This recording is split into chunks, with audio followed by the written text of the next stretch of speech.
बाबूजी एक नई कांड है भैया। हम बिरहा गायिका लक्ष्मी प्रदर्शी बक्सर बिहार दत्ती से बाबू हो और ये हमार बिरहा ओपी म्यूजिक चैनल पर छुट्टी बाबूजी। आप लोग ओपी म्यूजिक चैनल के सपोर्ट करम, ढेर सारा प्यार दुलार देवे भैया। कि हाल ही के तत्काल घटना बा जौनपुर कांड, आप लोग सोशल मीडिया पर देख भी सकते हैं बाबूजी। आसन अपन विश्वास से बाबू हो कि बिरहा पर जरूर पसंद करब। कि भैया समाज में सब कोई पैसा के पीछे काहे भगत बाबू हो। भाई भाई में प्यार नहीं खे, एक परिवार में प्यार नहीं खे, बाप बेटा में प्यार नहीं खे टिकट बाबूजी काहे। दुनिया की रीत बेपनाह हो गई, दुनिया की रीत बेपनाह हो गई, आदमी से आदमी तबाह हो गई। आखिर काहे भैया। बड़ी सुंदर भूमिका के भाव कवि जी लिखे हैं का।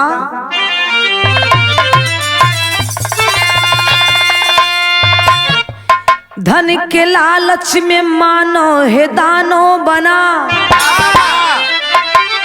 कितना लोभी हुआ है जमाना।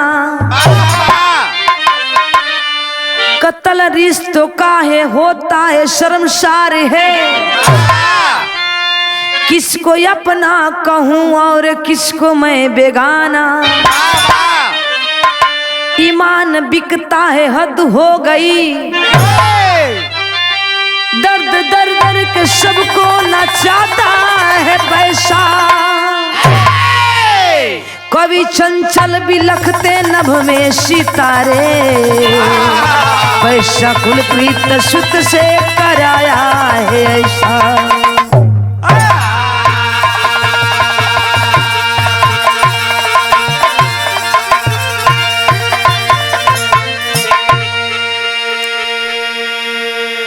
आइए बाबूजी, धन के लालच में मानो ये दानो बना है। अरे धन के लालच में मानो ये दानो बना है, कितना ये लोभी हुआ है जमाना।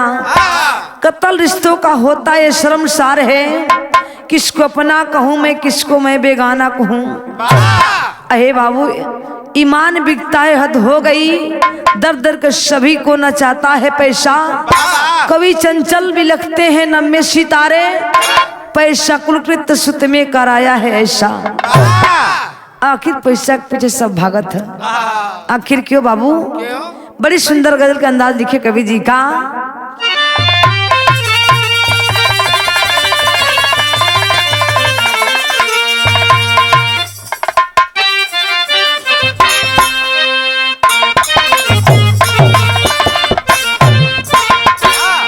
कोनो प्रेमी प्रेमिका के भाव हो, कोनो आशिक कोनो मासूका के भाव बा। कैसे रघु जी का।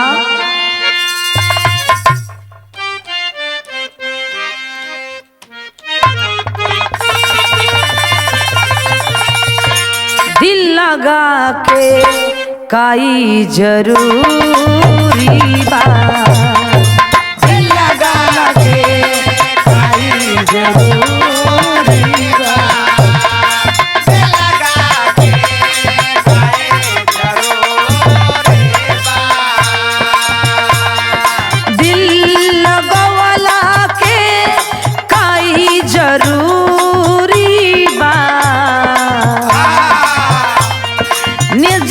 किया के कोई का दूरी बा,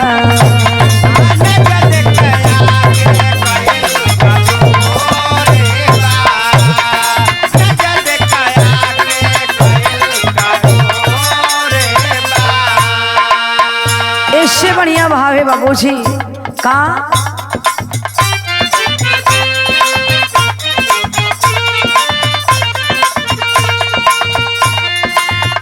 रिश्ता भइल फसाना बा,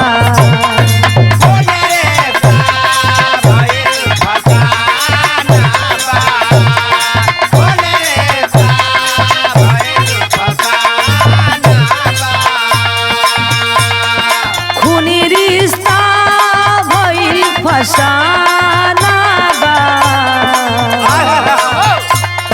झूठों के लोभ में ही जमाना बा, झूठों के लोभ में ही जमाना बा।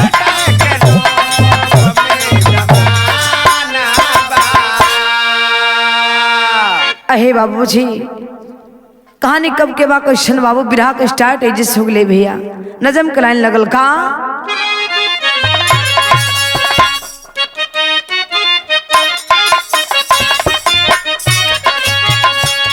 पिता के कहने पर प्रभु श्री राम बन को आए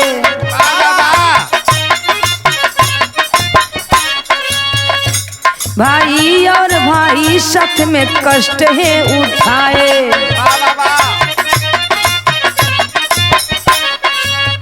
पर आज बेटा बाप आश्रम तो भेजता उसके कमाई दौलत पर मौज है उड़ाता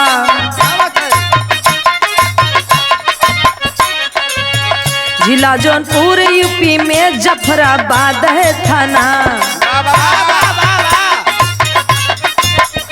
अहमदपुर गांव श्याम बहादुर का घराना पत्नी थी बबीता देवी अम्बेश तुझ जनाना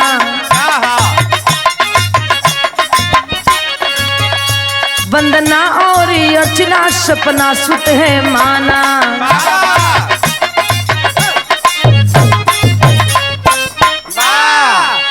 आइए बाबूजी बिरहा का स्टार्ट है जैसे हो गल बाबू हो ई कहानी जिला जौनपुर थाना जफराबाद और गांव अहमदपुर बाबूजी और अहमदपुर के रहे वाला ये भैया श्याम बहादुर गौतम जी और श्याम बहादुर गौतम जी के पत्नी के नाम बाबूजी बबीता देवी बतावल गई जेकरा घर में बाबू हो 3 गो बेटी बाड़ी एगो बेटा हुवन पहली बिटिया का नाम वंदना दूसरी बिटिया का नाम अर्चना और तीसरी बेटी का नाम सपना 3 गो बेटी बाड़ी बाबू हो लाट पर के कई बेटवा हुआ जेकर नाम बेटवा का नाम बतावल गई बाबूजी अम्बेश ए बाबू देखे अम्बेश पढ़े लिखे में ठीक ठाक रहलन और देखे श्याम बहादुर ए भैया रेलवे से रिटायरमेंट आए रहन घरे जब घरे अलन तो होत का बाबू बिरहा में गीत तगल मास्टर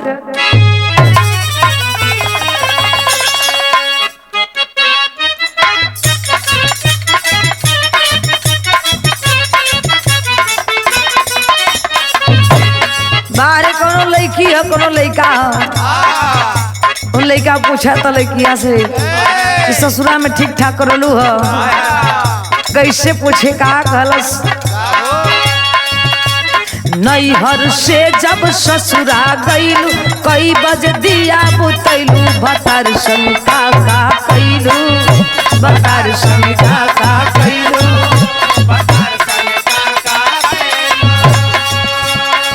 लेकिन एक लाइन हम गोलिए भैया हमरो गीत खूब बजल का गोली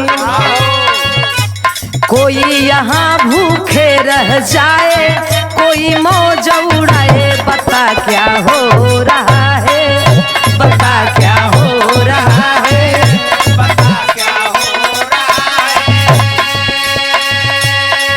लेकिन बिरहा में भाव है बाबूजी बारे श्याम बहादुर है भैया जब रिटायरमेंट अलन तो जितनी पैसा मिलेला रिटायरमेंट के बाद भैया अब देखे श्याम बहादुर अपने ससुरारी बाबूजी घर बनावे के प्लान रचता रहे 3 बेटी के शादी धूमधाम से कैलन और अपने बेटवा के भी पढ़ाई में खर्चा करत हुअन तब भइल का भैया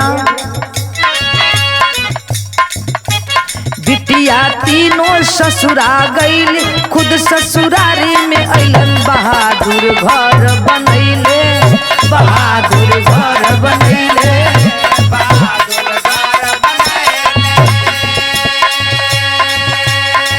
पुत्र अम्बेश भैले इंजीनियर कोलकाता में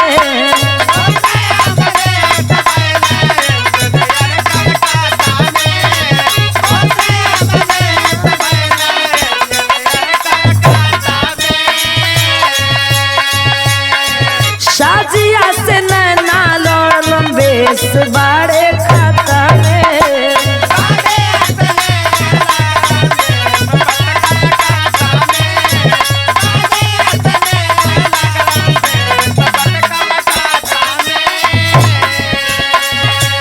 बिटिया तीनों ससुरा गईल, खुद ससुरारी में अइले बहादुर घर बनैले।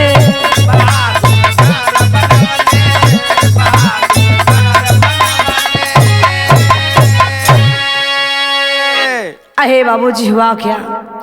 बाबू देखे बहादुर सिंह बाबू जब ससुरारी में भैया घर बनावे लगलन तब भइल का, जब अपन गांव छोड़ के ससुरारी में घर बनौले बाबू, अब इन्हें कोलकाता में उनके बेटवा का नौकरी लागल अम्बेश का।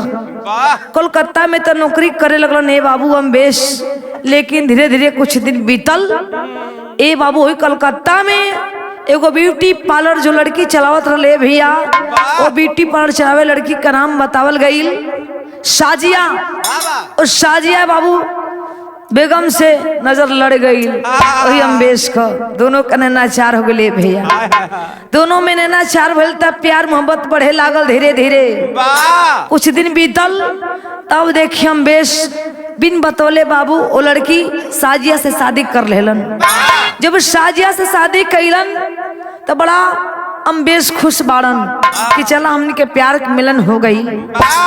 जब घरे लने बाबू श्याम बहादुर के पता चलल कि लड़की हमनी बिरादर के नाबे इतना मुसलमान समाज से भी ए पंचो देखे ही बात को लेकर के श्याम बहादुर बड़ा दुखित रहे, क्रोध में हुन तब भैल का बिरहा में गीत गलाइन लगल मास्टर।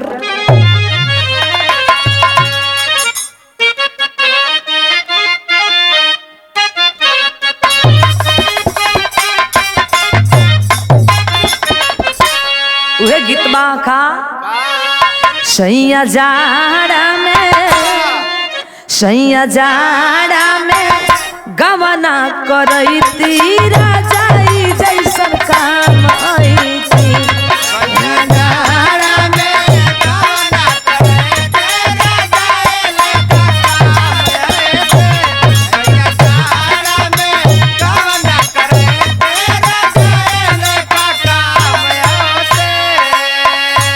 लेकिन इससे बढ़िया भाव लगल है बारे श्याम बहादुर दुखित रहे कि लड़की से तो अपने हमार बेटवा का तलाक हो जाई। तमनी के बिरादरी के नाक कट गई। समझावत हन अपने बेटवा का, बात बात में डांटत हन तू ठीक ना कैले बेटा, हम ना सोचले रहने कि तुम्हार मर्यादा वो पानी फेर देवे। हमनी के भी सपना है, तू सपना चकनाचूर कर दिले बेटा। कहत हन का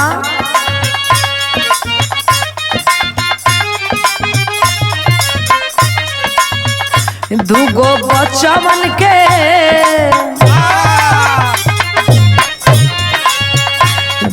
बच्चवन के लेके कहाँ जाई चाहिए 10 लाख रुपया।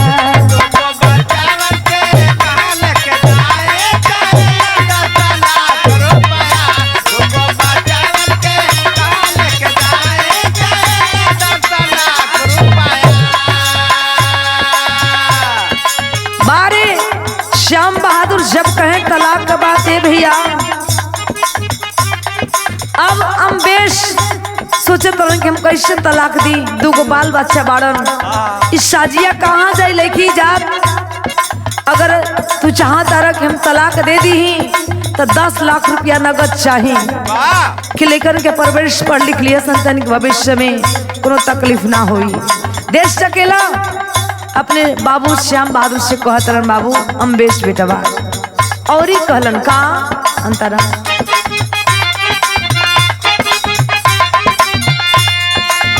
असही साजिया के देमना तलाक हो।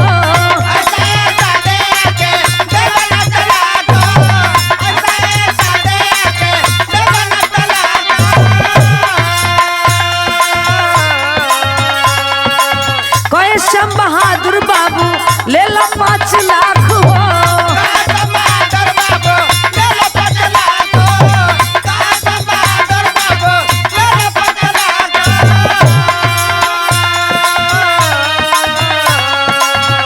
अम्बेश मरले बा,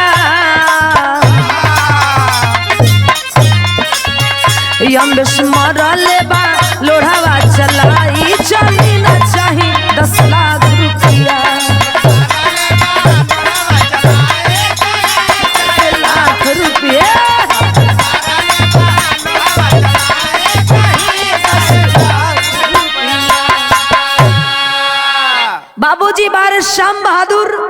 ए भैया हो क्रोध में मारे भूत हुए अपने बेटवा अम्बेश के कहता कि साजिया के तोरा तलाक देवे के पड़ी।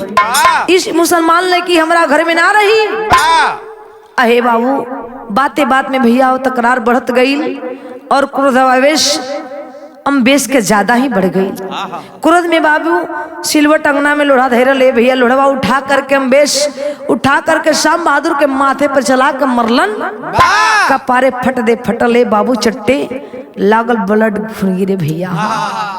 जब खून गिरे लागल तब मतारी भी बाबू कुछ कहतारी तब हल्का बिरहा में गीत गलाए लगल भैया।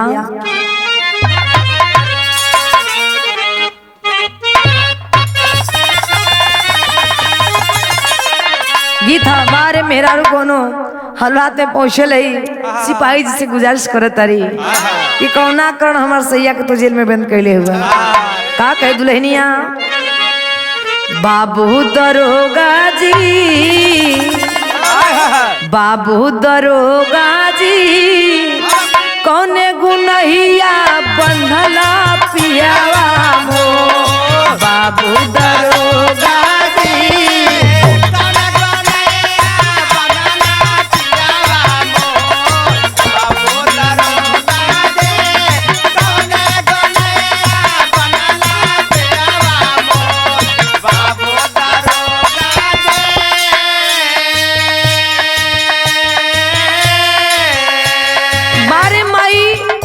जब अपने सैया शाम बहादुर के बाबू हो जब माथा से खून बिगत पपक पपक के कपार से मतारी दौड़ के गईली पकड़ली कहली अरे अम्बेश तू ठीक ना कइले तू कैसन लड़का बाड़े कैसन बेटा बाड़े हमारे माई धिकार तड़ी बाबू हो डांट तारी कह तारी का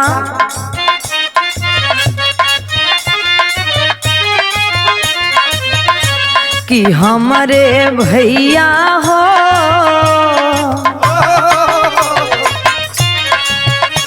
कि हमारे भैया हो भारी कैला घायल बापू के मार हमारे भैया हो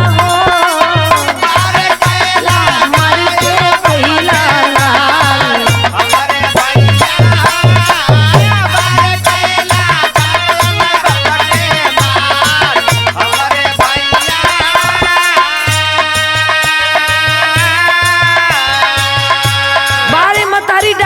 की बेटा अम्बेश तू ठीक ना कैला मार के कपार फाड़ दिल अपने बाबूजी शाम बहादुर जी के अपने पिता के का कोई औलाद मारेला तू ठीक ना कैला बेटा माई डांटो तरी बाबू हो कपार फटल जमीन पर गिरल हुवन शाम बहादुर और कह तरी माई का कहले अरे कपड़ा फाटल पति जमीन पर गिरले अली बबीता मतरिया हो खिंच के लोढ़ा माई के मरलस अम्बेर दूसरा शरिया हो कि हमारे बेटा हो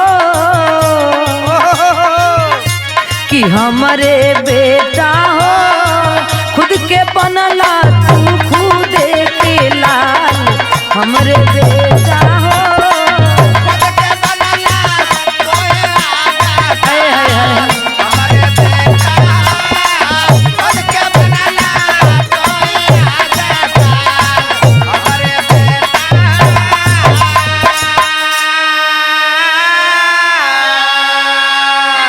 अहे बाबू देखे हुआ क्या बार शाम बहादुर का पत्नी बबीता ये भैया शाम बहादुर के गोदी में लेकर रोए लगली कि बारे बेटा अम्बेश तू ठीक ना कइले तो हमरो के मार के मुआ दे हम अब जेल नहीं चाहत ऐसे बढ़िया की मौत आ जाए हमने दोनों प्राणी के तू ये चाहता रे ना तू राज करी है मतारी बाबू धिकार के लगली बात बोले भैया हो और अम्बेश बेटवा फिर क्रोध में आ करके मतारी के भी बाबू लोढ़ा चला के कपार फाड़ देलस। आहे बाबू दोनों प्राणी गिरल नहीं भैया एक तरफ शाम बहादुर एक तरफ मतारी बबीता।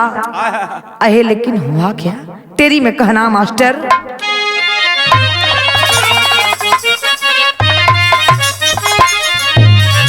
अरे आंगन में खूनी खेल हो गया ए बाबू आंगन में खूनी खेल हो गया रिश्ता हुआ कलंकित लगी आग में दामन अरे दामन अरे बाबू हुआ क्या आंगन में खूनी खेल हो गया रिश्ता हुआ कलंकित, लगी आग दामन में, आंगन में खूनी खेल हो गया। बारे अम्बेश बेटवा ए बाबू माइयों के मरलस, बाबुओं के मरलस, अधम मारा करके बाबू छोड़ ले बा ये पंचो। लेकिन भैल का पहपट में कहना बाका, अरे श्याम बहादुर के आवत रहली 80 बरसेले, तो लेके आरी से काटे पपिया 80 बरसेले।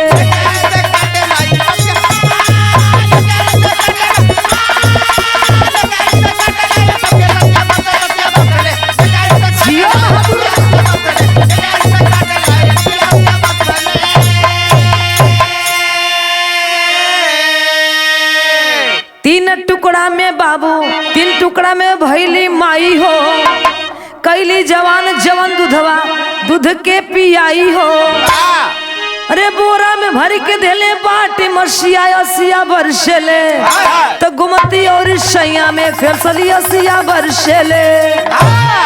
अहे बाबू देखिए हुआ क्या, बारे श्याम बहादुर भैया अम्बेश अपने श्याम बहादुर बाबू जी के लाश 3 टुकड़ा में काट करके बाबू बोरा में भर करके गोमती नदी में बिक देलस, और अपने मतारी बबीता माई के बाबू हो काट करके 3 टुकड़ा में साई नदी में फेंक दिलस।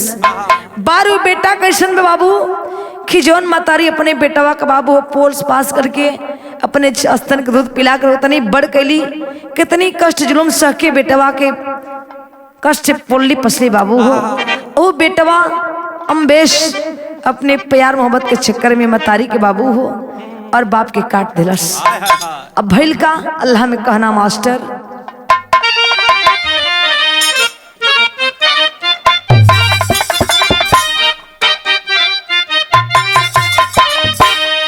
माई के आह चाह बेटवाई होले भैया,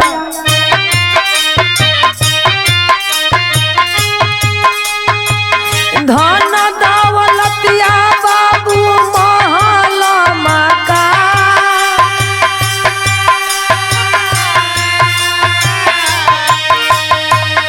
उहे बेटा बनी के का लंती कटले टैया भैया।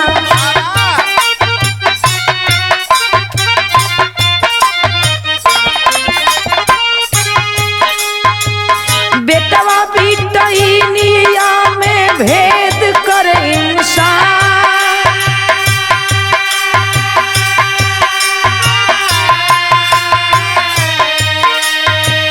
बाबू भाई के काट फेंकले नदिया में भैया बाबू।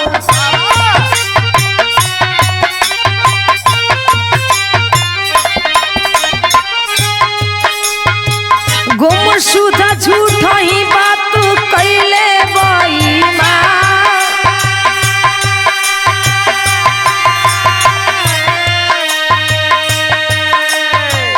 12 दिसंबर गायब भैले अम्बेश घर से भैया।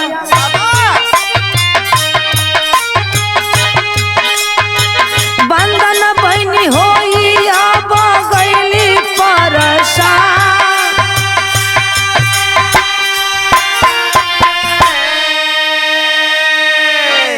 अहे बाबूजी देखे 12 दिसंबर के बाबू अम्बेश घर से गायब हो गलन, भाग प्राप्त होने यहाँ से वहां। लेकिन है देखी बाबूजी 15 दिसंबर 2025 के बाबू हो जब एसपी सिटी जी सम्मुख जी के सामने बाबू जब बयान होइले बाबू अम्बेश पकड़ल गईलन। जब वंदना सारी कहानी बतौली अपने भाई अम्बेश के बाबू हो, गांव घर के लोग भी सच्चाई बतौलन। ते पंचो अब देखे अम्बेश जब पकड़ा गलन बाबू तब भैल का खड़ी के भाव में कहना है भैया,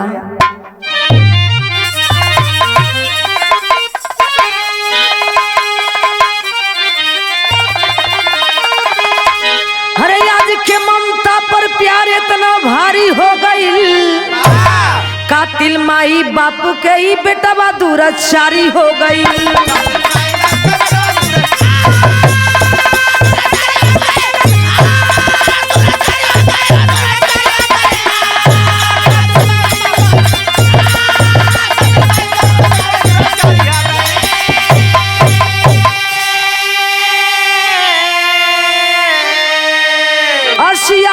सुखल पापी भइले सुगनवा कैले न माई बापू देख अग्नि दानवा रो रोवे तीनों बेटी बंगलेनिया फरार हो गईली कातिल माई बाबू के ही बेटा दुराचारी हो गईले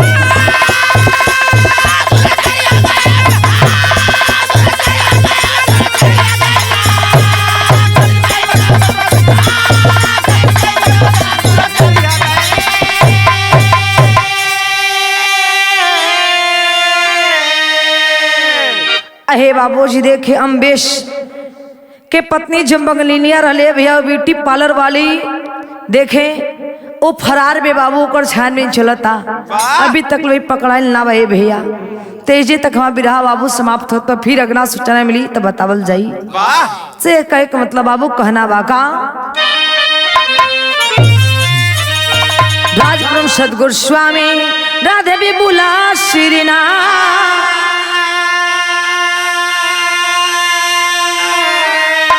कथन करे कवि चंचल गुरुजी परशुराम है साथ हो